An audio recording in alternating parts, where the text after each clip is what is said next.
Hi, great people. You are welcome back to Physique Fashion House channel. My name is Fola. We appreciate as many that has been subscribing to this wonderful channel. Thank you very much. And as many that are yet to subscribe, do well to subscribe today. Thank you. So today I'll be teaching you how to make one trending structured sleeve. So let's go. So to make these beautiful sleeves, you will be using the fabric. You need fabric of like 1 to 2 yards for both sleeves. We need our airstay.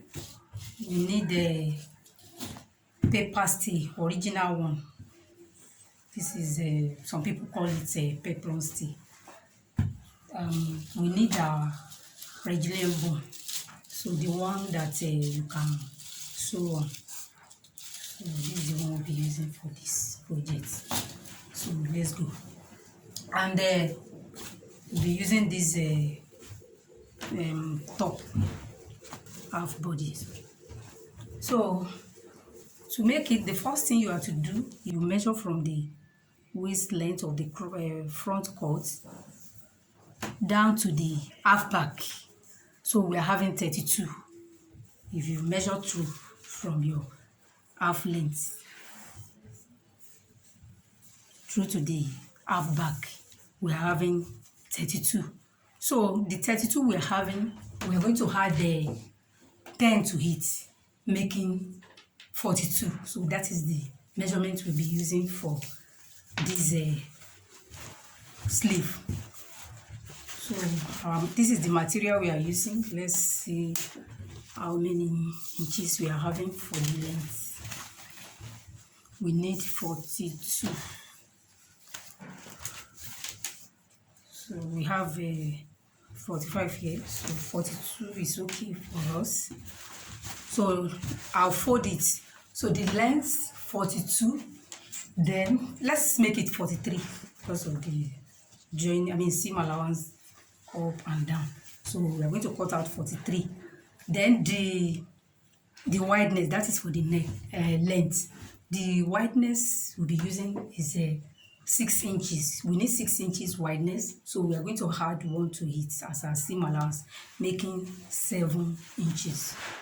So let me just fold our fabric to make it easier for us to cut.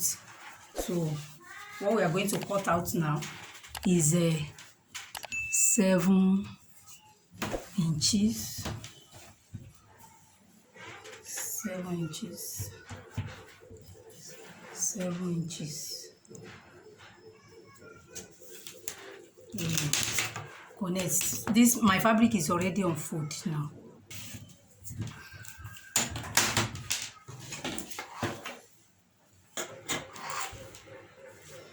So I'm going to cut out 7 inches too. I will cut another one out as lining because it's always good you use the same fabric for both lining and the main fabric.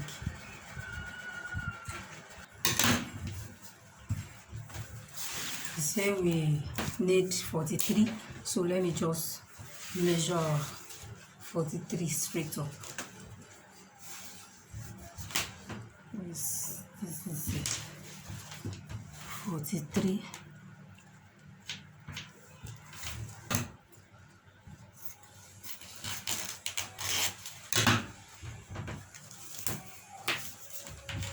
I do the same thing for the line. So this is 43 by 7 that we are having here now. So we are going to cut out this. Our original paper stay is going to be, it's going to be gummed to the lining, while airstay will be gummed to the main fabric, and the rigilene bone is going to be sewn on the lining. After gumming the paper stay, we are going to sew our rigilene bone on the lining before we now join it.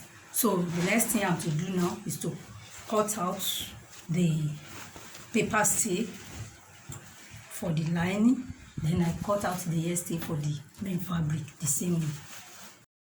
Now the paper stay has been gummed to the lining and the airstay has been gummed to the main fabric. So the next thing we have to do is to let the right side face the right side, and we join it with half an inch. Join it together with half an inch. Then you top stitch on the lining. After joining it, you top stitch on the lining. The lining and the fabric has been joined together, and then it has been top stitch on the lining.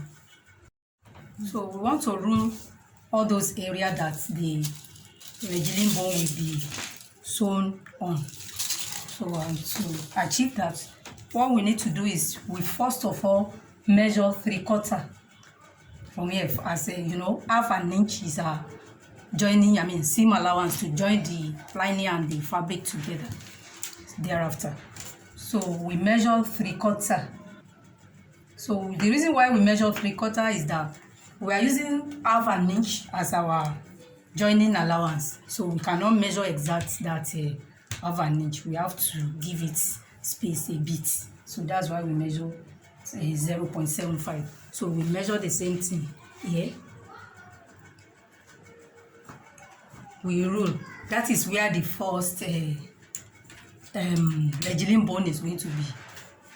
So this is the line that the first rigilene bone will be sewn on. So then you measure 1 inch. You measure 1 inch, or 1 inch, 1 inch, 1 inch. So we measure the same thing here, then we connect it. So those are the line that the rigilene bone will be sewn. Now the line has been ruled, and when you rule your line, as you want to be fixing your rigilene bone, ensure that you leave like 1 inch here. This side, in both sides, leave like 1 inch.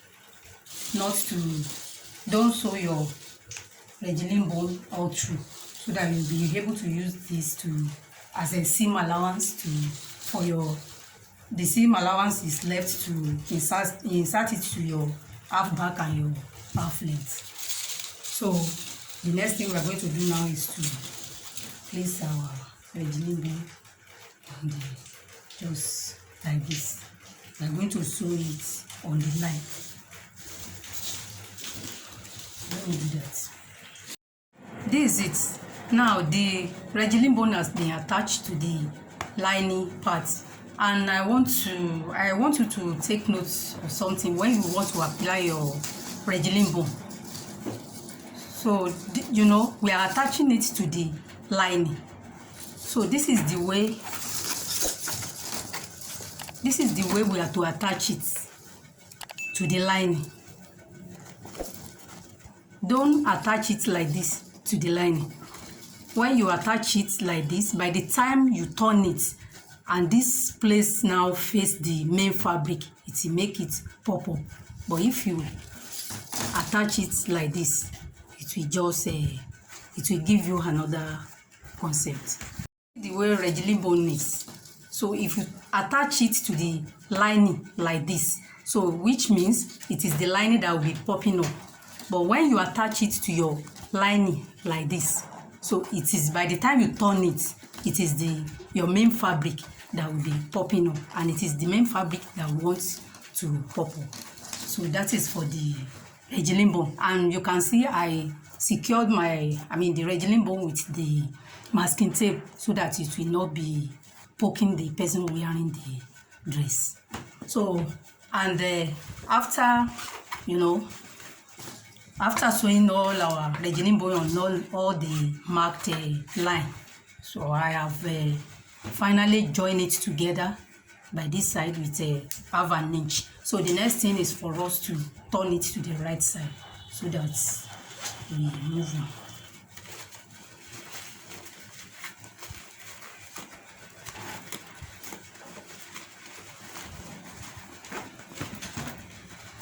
So you gently take your time to turn it to the right side.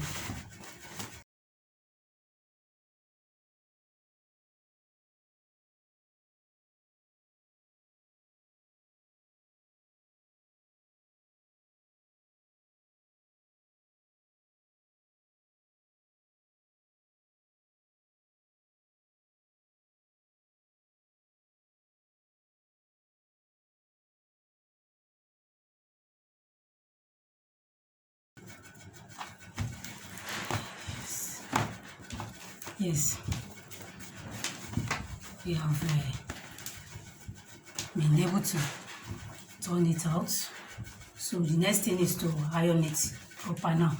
Then we give it some plating here at the edge, both edge.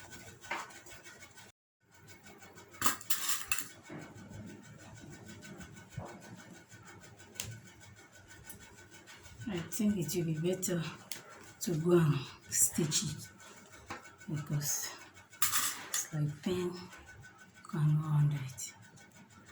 Now this is it. I've fixed it to the down part of this is the front view, and it has been joined to the down part of the back view.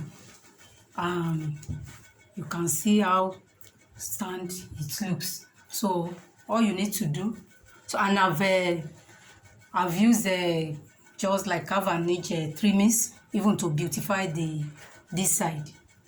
So you can use trimmings of your choice for this side, and you can equally apply any applique of your choice. Then the next thing we have to do is to place it on the mannequin so that you see the end results. So now all you need to do is make another one just like this for the second sleeve. Then it will cross on each other. Now your beautiful structure, the sleeve is ready. So you can always adjust the length if you like, because for this one I later reduced the length by 3, that 10 inches that we added to the normal length, I reduced 3. So you are good to just add 7 to it depending on how long you want it. So I'm sure you have enjoyed this video. Give it a like, share with your friends, and drop your comments on the comment section, and subscribe to this channel. Thank you very much. See you next time.